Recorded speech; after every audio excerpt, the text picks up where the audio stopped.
Olá, sou João Paulo Chaib, o autor do artigo 200 anos da força de Ampère, tradução da memória sobre a determinação da fórmula a que representa a ação mútua entre duas porções infinitamente pequenas de condutores voltaicos. O texto apresenta uma tradução comentada de um artigo que foi um marco para a física, embora seja praticamente desconhecido pelo conjunto de físicos e divulgadores da ciência no mundo todo.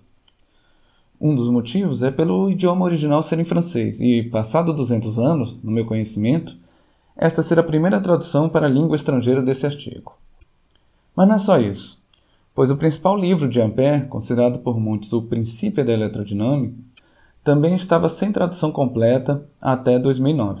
O principal motivo, a meu ver, se dá por conta da distorção da história da eletrodinâmica, que envolve desconhecer como se dá o embate de paradigmas ao redor dos fenômenos relacionados a ela e implicitamente criar uma narrativa a fim de desmerecer o trabalho de Ampère frente a outros, a ponto de se atribuir falsamente a Ampère a autoria de uma relação matemática entre campo e corrente que nada tem a ver com a sua concepção eletrodinâmica, o que os livros insistem em chamar em Lei de Ampère.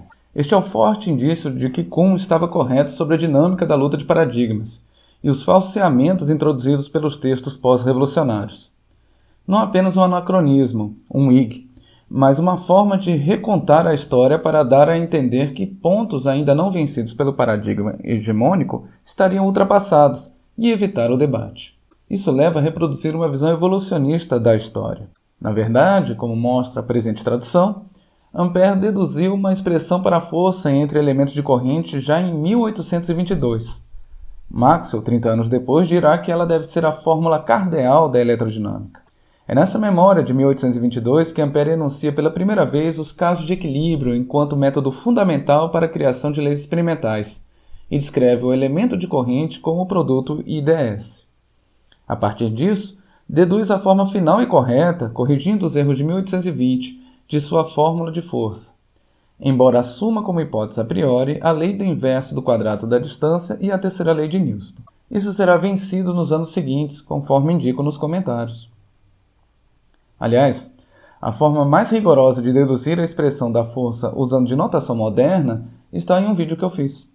Voltando, é nessa memória de 1822 que pela primeira vez se afirma que a força de um circuito fechado sobre um elemento de corrente sempre será perpendicular a esse elemento. Também aponto no texto quais foram as mudanças que Ampère fez no texto original para a sua reedição posterior. Por exemplo, no artigo original, Ampère escreve: procurei exprimir dessa maneira o valor da força que se exerce entre dois dos seus elementos. Já na versão de 1823, Ampère escreveu: procurei exprimir dessa maneira o valor da força atrativa e repulsiva entre dois dos seus elementos.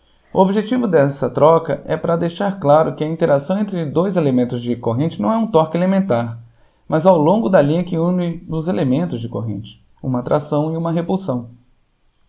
Por fim, espero que o texto seja de interesse e desperte a curiosidade sobre várias questões da física e da história da física.